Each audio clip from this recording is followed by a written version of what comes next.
You ever see a man so stubborn he'd electrify his own fence just to keep a pack of suburban rule enforcers at bay? Yeah, that's me. Not because I'm looking for a fight. Never been one for drama. I just keep to my land, keep to my cows, and keep to what's mine. That's how it's always been out here. 120 acres of stubborn, sun-baked Texas soil, scraped out of limestone and pride, handed down from my grandfather in 1931. This land remembers things. It remembers fence posts and windstorms, remembers boot prints and hooves. And now it remembers the day some HOA pencil pusher decided to find out what happens when paperwork runs up against barbed wire. It kicked off when I put up a new fence. Nothing fancy, just a clean, strong line of treated cedar and steel core, mounted right along the northern edge where the new Clear Hill Acres development was spreading like a rash on a cow's back.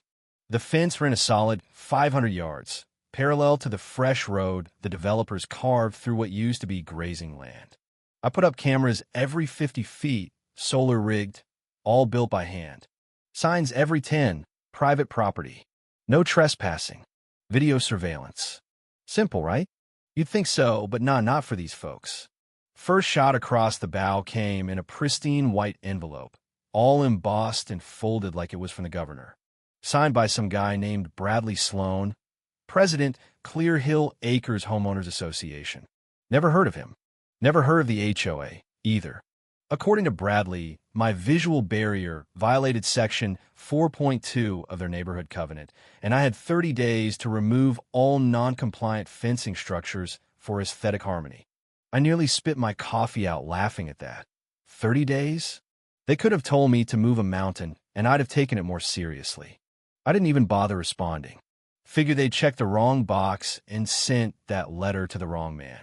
Oh, but they hadn't.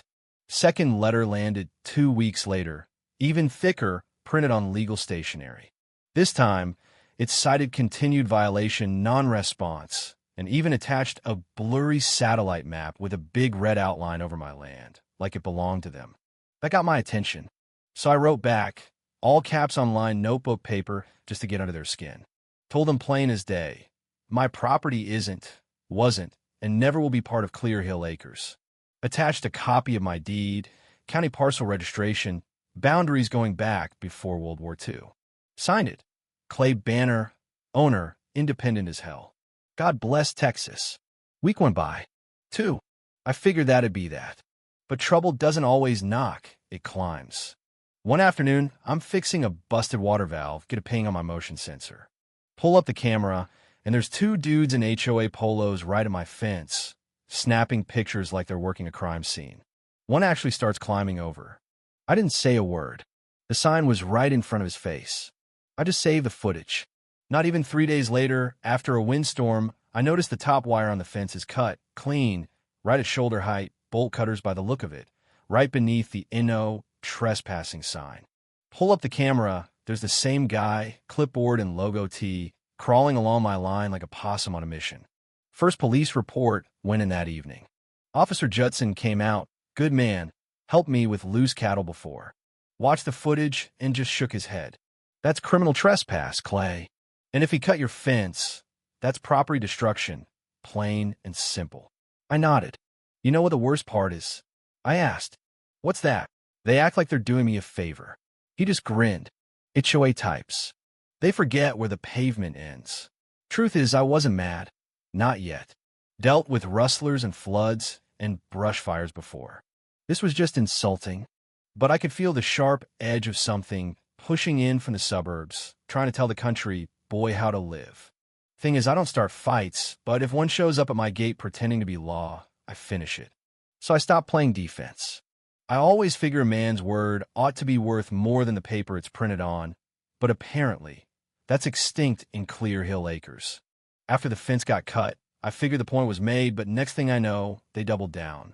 Every Tuesday, like clockwork, another envelope, same fancy seal, ramping up the threats, escalating noncompliance, public safety risk, hostile barrier, community integrity, and my favorite, visual pollution. Pretty sure that just meant your farm looks like a farm, not a golf course. But what set me off was the 4th letter. Said I'd installed an electrically hazardous structure incompatible with neighborhood safety. Which was funny, since my fence didn't even have power yet. That's when I decided to get ahead of them. Took my deed, my parcel map, every letter, drove to the county clerk's office.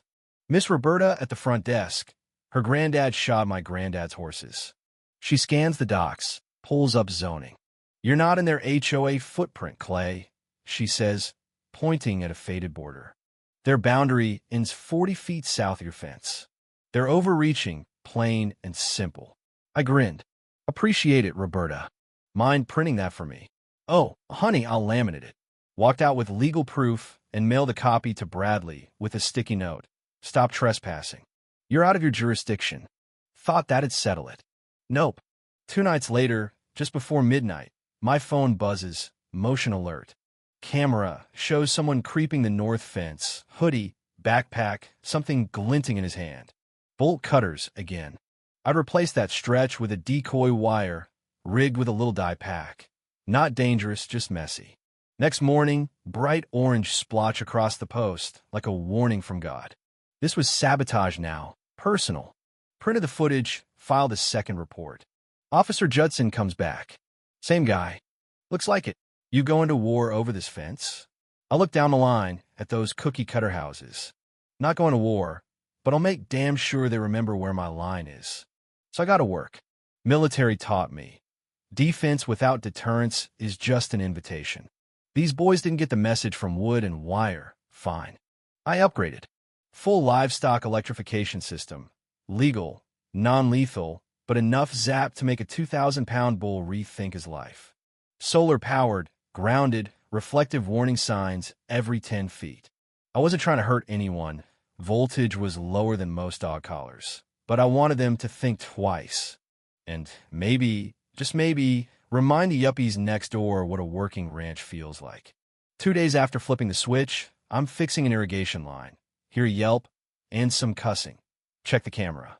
There they are, 2 HOA patrol boys in matching polos, peeking through a knothole. One leans in, zap. Not dangerous, just enough to make him jump like a cat on a hot skillet. The other dropped his phone in the dirt. They scrambled off, faces red. I could almost hear them thinking, who wires their fence? A few hours later, black SUV pulls up. Out steps Bradley Sloan himself. Pressed slacks, sunglasses, leather folio. I meet him at the drive, coffee in hand, big old grin. "Mr. Banner," he says, real stiff. "We need to talk." "Finally," I say. "Thought you'd just keep sending love letters." He starts in about hazardous electric barriers, unsafe environment for families. I take a sip. Certified agricultural fence. Every inch within my rights under Texas Farm and Ranch Land Protection Act. And no, I'm not in your HOA. My land's older than your bylaws. Only thing grandfathered in around here is me. He doesn't laugh. Threatens court. I tell him I've already filed police reports for trespass. Got footage of his people. Want to see the clips? His jaw ticks, but before he can answer, a news van pulls up. Reporter hops out. Kid looks 12, camera guy in tow. Is it true the HOA tried to force a farmer to remove his fence even though he's not in the HOA? Bradley's color fades. I answer, loud enough for the mic, it's true. They care about aesthetics, not property rights. Reporter wants a statement. I offer him the fence, the deed, and the zap footage. Bradley mutters, bails out. That night, Channel 5 airs Farm Fence Sparks Suburban Firestorm, slow-mo of the zap, and me sitting on my porch, beer in hand, dog at my feet, sunset painting the sky. I'd drawn a line. They just didn't expect it to bite back. You'd think that'd be the end. Nope. They lawyered up. Summons delivered by courier. Clear Hill Acres, HOAV. Clay Banner. Environmental hazard, public safety risk, aggressive rural deterrent. Glossy brochure of a crying kid and a cartoon lightning bolt. I just called Daniel Torres, my old buddy from the comms unit, now a property rights attorney down in Austin. He shows up in a dusty Silverado, briefcase of case law, cooler Shinerbach. Flips through their paperwork, just grins. Let's bury him. We drafted our own counter. Trespass, property destruction, harassment, rural racketeering. Before we could file, Bradley shows up again. Alone this time, just sunglasses and desperation. I like to speak privately. In the barn, he drops the act. It's not personal, it's business. Folks want consistency, clean lines, quiet neighbors. So what's your point? He offers a developer buyout, payout, buffer, even name the subdivision after me. I laugh. My granddad told your dad to shove it when he tried that in '94. Bradley just nods, like he knows he's losing. Next day, Clear Hill Acres Facebook page posts some blog. Outdated agricultural properties hurting Texas suburb growth. Blurry photo of my barn. We file our counterclaim with video, maps, and audio of Bradley's buyout offer. Meanwhile, Denise Gomez, local reporter, digs up Bradley's past. Turns out, this wasn't his first run at pushing old-timers off their land. Courtroom's packed, tension thicker than summer dust. HOA lawyer goes on about my imminent hazard psychological discomfort. Daniel stands BOLO tie straight and calmly lays it out. Certified fence, legal warnings, HOA with zero jurisdiction, plus video evidence of their patrols cutting my fence at night, and a tape of Bradley trying to buy me off. Judge Hart, sharp as a tack, looks over the parcel map. Your HOA ends 43 feet south of Mr. Banner's fence. Care to explain? Bradley starts to dance, but she cuts him off. You can't redraw boundaries just because it suits your lawn preferences. Then the video plays. HOA guy, bolt cutters caught in the act. Audio rolls, Bradley's smooth voice. We can make this all go away. You could feel the room shift. Recess. After lunch, verdict comes swift. Banner's land is outside HOA jurisdiction. HOA guilty of trespass and intimidation. Damages awarded, public apology ordered, permanent injunction. Bradley looks like he swallowed a live bee. Outside, reporters are waiting. I just wave, say, sometimes you got to electrify a fence to remind folks it's there. Victory in court changes your schedule. Property rights groups call. Local press wants interviews. But fallout at home is sweeter. HOA forced to apologize. Try to sneak it online at 2 a.m. But Denise runs a primetime piece when the suburbs cross the line. Board turns on Bradley. Emergency vote.